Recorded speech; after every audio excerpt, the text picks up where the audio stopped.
বিশ্বকাপের বাকি ম্যাচগুলো কভার করতে এখন ক্যারিবীয় দ্বীপপুঞ্জে আছেন সহকর্মী আব্দুল্লাহ হীরা। তিনি সরাসরি যুক্ত হচ্ছেন সেন্ট ভিনসেন্ট থেকে, তার কাছে চলে যাব।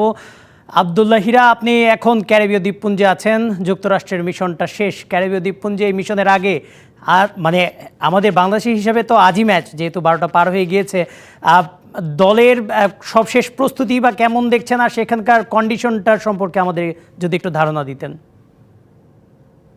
কনক, এখানকার প্রস্তুতির প্রতিবেদন তো আমরা দেখলাম। প্রস্তুতিতে আসলে চেষ্টা করেছে বাংলাদেশকে নিজেদের তৈরি করার জন্য। শেষ ম্যাচটা বাংলাদেশের যে সুযোগ ছিল সেই সুযোগ নষ্ট করেছে বাংলাদেশ।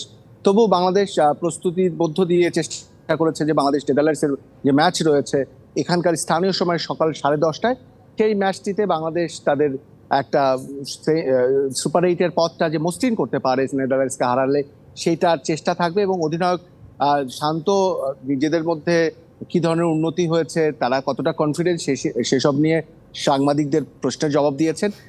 আবার আপনি উল্লেখ করছিলেন সাকিব আল হাসান ইস্যুতে। সাকিব আল হাসান নিয়ে যে কথা হচ্ছে এই বা সাকিব বা দলের অন্যান্য বিষয় নিয়ে যে কথা হয় বিশ্বকাপ চলাকালীন, এটা দলকে আসলে ক্ষতিগ্রস্ত করে। তবে সাকিব যত কথা হয় সাকিবকে নিয়ে, সেই জায়গায় আমার মনে হয় ইতিপূর্বে অতীত রেকর্ড যা বলে, সাকিব এ ধরনের সময়গুলোতে বাংলাদেশের পক্ষে অনেক ভালো কন্ট্রিবিউশন করেন। সাকিবকে নিয়ে যখন কথা হয় তখন সাকিব এই ধরনের পারফরমেন্স দেখান। আমরা আশা করব সাকিবকে নিয়ে যে কথা হচ্ছে, মাঠের বাইরের যে বিষয়গুলো, তার সময় ফুরিয়ে এসছে, তাকে দিয়ে হচ্ছে না, এইগুলো নিয়ে সাকিব একটা কড়া জবাব দিবেন কোনো এক ম্যাচে। সেটা নেদারল্যান্ডস ম্যাচেই সম্ভবত আমরা আশা রাখছি।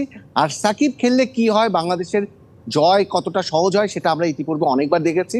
তবে বাংলাদেশ নেদারল্যান্ডসকে বেশ শক্ত প্রতিপক্ষই ভাবছে। নগদে 500 টাকা বা তার বেশি পেমেন্টে পেতে পারেন ঢাকায় জমিসহ 20 কোটি টাকার পুরস্কার। এবং বাংলাদেশ নেদারল্যান্ডসকে যদি ভয় পায় তাহলে মাঠের পারফরমেন্সে সেটা প্রভাব পড়তে পারে।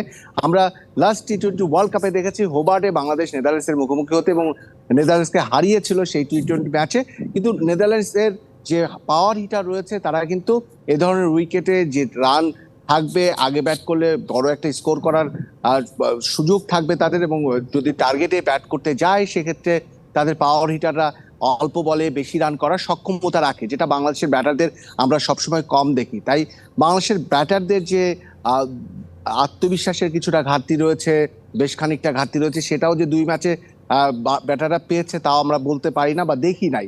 টপ ব্যাটাররা কিন্তু তেমনটা রান পাননি। লিটন দাস কিছুটা তার মতো করে না খেললেও কিছুটা রান পেয়েছেন। তাওহিদ হৃদয় টানা 2 ম্যাচে ভালো খেলেছেন, তৃতীয় ম্যাচেও সবাই টার্গেট করে আছে তাওহিদ হৃদয় ভালো খেলবে। কিন্তু টপ অর্ডারের যে ঘাটতি, সেই ঘাটতির কারণে কিন্তু একটা ভালো স্কোর আমরা দিতে অপ্রস্তুত থাকবো, যেটা এখানকার যে সেন্ট ভিনসেন্টের যে স্টেডিয়ামে, সেখানে কিন্তু একটা ভালো স্কোর করতে হবে এবং ব্যাটারদের সক্ষমতা দেখাতে হবে। আমাদের বোলিং নিয়ে কোনো আত্মবিশ্বাসের ঘাটতি নেই। বোলাররা যারা আছেন তারা কিন্তু 2টি ম্যাচ প্রমাণ করেছেন, তারা দুর্দান্ত অর্থাৎ ওয়ার্ল্ড ক্লাস প্রতিপক্ষকে অল্প রানে বেঁধে দেওয়ার সক্ষমতা রাখেন। তাই ব্যাটসম্যানদেরকে আর যে দায়িত্বের কথা বলা হচ্ছে, শান্ত যদি নিজেও তিনি ব্যাটসম্যান, তার নিজের ব্যাপারেও একটা কনফিডেন্সের ঘাটতি রয়েছে, সেই জায়গায় সবাইকেই শান্ত অধিনায়ক হিসেবে, সাকিব সিনিয়র হিসেবে, মাহমুদুল্লাহ সিনিয়র হিসেবে তারা চেষ্টা করছেন সবাইকে মেসেজটা দিতে যে নিজেদের সক্ষমতা, ব্যাটারদের সক্ষমতা এই ম্যাচে তুলে ধরতে হবে। নেদারল্যান্ডসকে অবশ্যই হারাতে হবে, সমীকরণের পরিষ্কার করতে, পয়েন্ট টেবিল ঠিক করতে। সুপার এইটের পথে বাংলাদেশ খুব ভালোভাবে আছে, এই কারণে প্রত্যাশার চাপটাও বেশি আছে বাংলাদেশে। অবশ্যই প্রত্যাশার চাপটা বেশি এবং সেখানে আসলে সম্ভাবনাটাও বেশি। আব্দুল্লাহ হীরা, আপনাকে ধন্যবাদ আমাদের সাথে যুক্ত হওয়ার জন্য। আপনি যেটা বলছিলেন, আমাদের সবারই প্রত্যাশা যে বোলিং পারফরমেন্সে বাংলাদেশ অনেকটাই প্রশংসা কুড়িয়েছে, তবে ব্যাটারদেরকে অবশ্যই জ্বলে উঠতে হবে সেটা, এবং আমরাও চাই যে এই ম্যাচ থেকেই শুরু হোক ব্যাটারদের যে পারফরমেন্স সেটা দেখানো। আপনাকে ধন্যবাদ আব্দুল্লাহ হীরা।